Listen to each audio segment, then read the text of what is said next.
And now I'd like to welcome to Cinema Showcase Miss Lea Thompson, who again stars in Back to the Future, this time #2.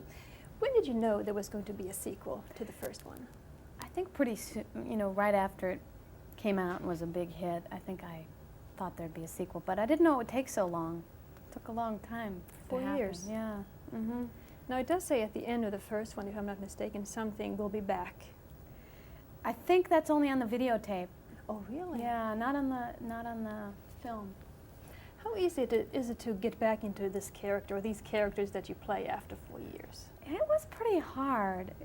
It was pretty hard because we actually recreate part of the first movie and the exact moments, but from different angles, and that was pretty. It was pretty hard. It was so funny to get in the same dress. At least I wear the same size. Yeah, same dress, the same makeup, and same hair, and it was kind of hard. It was like traveling in time, all of a sudden being back somewhere. 4 years. Were some of the segments from the first movie used with this movie, or was it totally redone? There are a few shots that they used from the first movie. With Crispin Glover, for instance. Yeah, with Crispin. Yeah. But some of them were also shot with someone else that looks like him.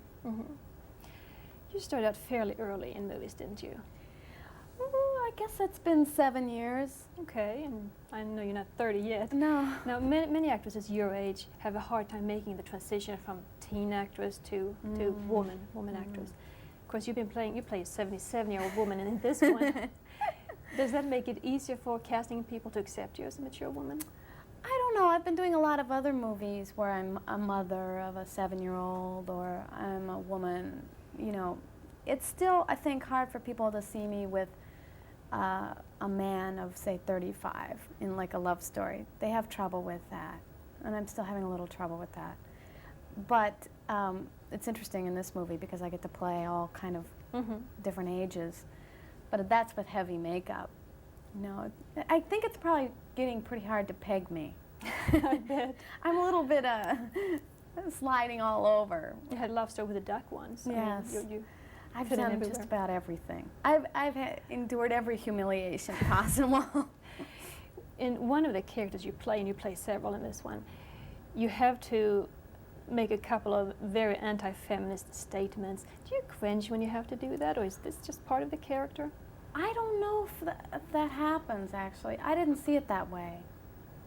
I see that if I play an abused woman, and that actually happens, and that's terrible. And to see it see that it happens, I don't think is anti-feminist, because I'm pretty feminist.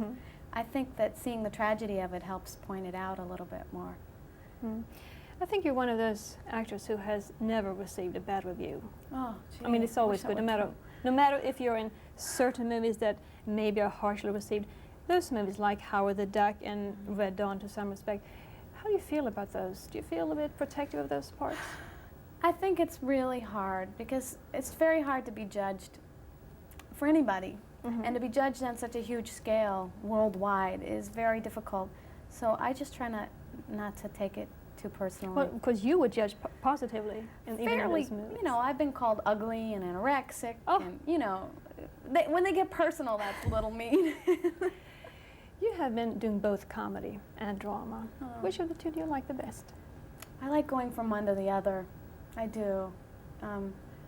I find that there's a lot of drama in comedy, a lot of comedy and drama, and I think that helps to keep that in mind. Okay. Now there is a part 3 of this movie, which I think you have also done already. But we're still doing it. Oh, you still do? Yeah. And you're in that one as well? Yes. And that will come out when? I think in the summer. Okay. We'll look forward to that. Yeah. Lea, thank you so much. It's nice to meet you.